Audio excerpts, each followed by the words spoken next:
السلام علیکم student, I hope all you are fine.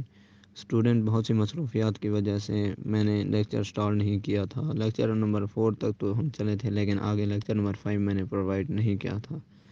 Student, جو ہمارا چیپٹر نمبر 2 ہے نا، وہ ہے ریپروڈکٹیو سسٹم، اور اس کے بارے میں ہم نے یہ بھی پڑھا تھا فیمیل ریپروڈکٹیو آرگنز۔ اس کے 3 حصے ہوتے ہیں: external genitalia, internal genitalia, accessory reproductive organs. یہ 3 مین پارٹس ہیں اس کے فیمیل ریپروڈکٹیو آرگنز کے۔ ایکسٹرنل جینیٹلیا تو ہم نے پڑھ لیا تھا، لیکن اب جو آج ہم سٹارٹ کریں گے وہ ہے انٹرنل جینیٹلیا۔ انٹرنل جینیٹلیا کو آپ پیج نمبر 19 کے اوپر دیکھ سکتے ہیں، 18 کے۔ Internal genitalia. These organs are placed internally and require special instrument for inception.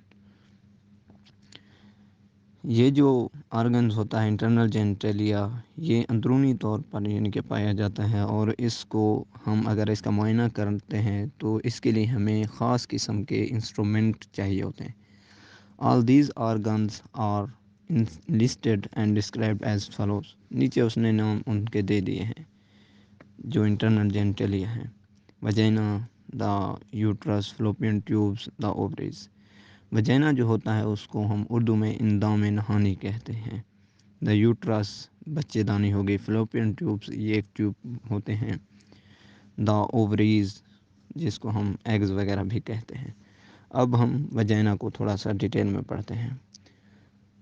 اس کا انٹروڈکشن دیکھ لیں۔ دا وجینا از اے فیبرو مسکولر ممبرینس شیتھ communicating the uterine cavity with the exterior at vulva۔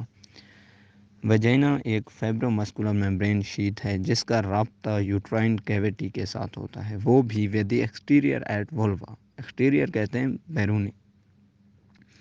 وجینا کس قسم کے ہوتے ہیں؟ ایک مسکولر ٹیوب ہے، یہ MCQ آ سکتی ہے آپ کے ایگزام میں، اور آپ کو پتہ ہے کہ 50 مارکس کی جو ہوتی ہے نا آپ کی MCQs ہوتی ہیں، ٹوٹل 100 مارکس کا پیپر ہوتا ہے۔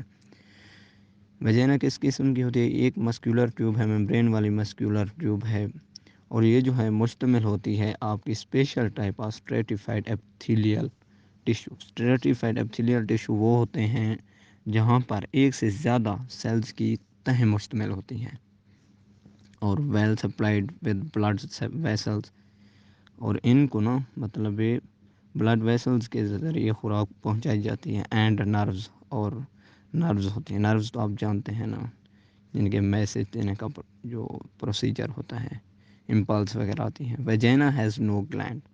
وجینا کے پاس کوئی گلینڈ نہیں ہوتا، یعنی کہ وجینا میں کوئی بھی گلینڈ نہیں ہوتا، اور یہ بھی بڑی اہم MCQs ہے کہ کون سے آرگنز کے پاس، یعنی کہ کون سے آرگنز کے پاس آپ کا وہ گلینڈ نہیں ہوتا۔ وجینا ہی ہے جس کے پاس کوئی گلینڈ نہیں ہوتا، اور گلینڈ کو آپ کو پتہ ہے کہ گلینڈ کتنی ٹائپس کے ہوتے ہیں۔ مینلی 2 ٹائپس ہوتی ہیں: ایگزوکرائن گلینڈ، اینڈوکرائن گلینڈ۔ جو ایگزوکرائن گلینڈ ہوتے ہیں نا وہ ڈکٹل سسٹم میں اپنی سیکریشنز وغیرہ خارج کرتے ہیں، اور جو اینڈوکرائن گلینڈ ہوتے ہیں وہ اپنی سیکریشن ڈائریکٹ بلڈ اسٹریم میں خارج کرتے ہیں۔ اور یہ LHVs کے لیے اہم ہے کہ وہ اپنا جو ہے نا پیچوٹری گلینڈ کو یاد رکھیں، کیونکہ پیچوٹری گلینڈ کا نام ماسٹر گلینڈ ہے، اور یہ بھی یاد رکھنا کہ پیچوٹری گلینڈ کون سا گلینڈ ہے، ایگزوکرائن ہے یا اینڈوکرائن۔ یہ آپ کا اینڈوکرائن گلینڈ ہے، کیونکہ یہ دوسرے بہت سے اینڈوکرائن گلینڈ کو بھی کنٹرول کرتا ہے، اس لیے اس کو ماسٹر گلینڈ کا نام دیا گیا ہے۔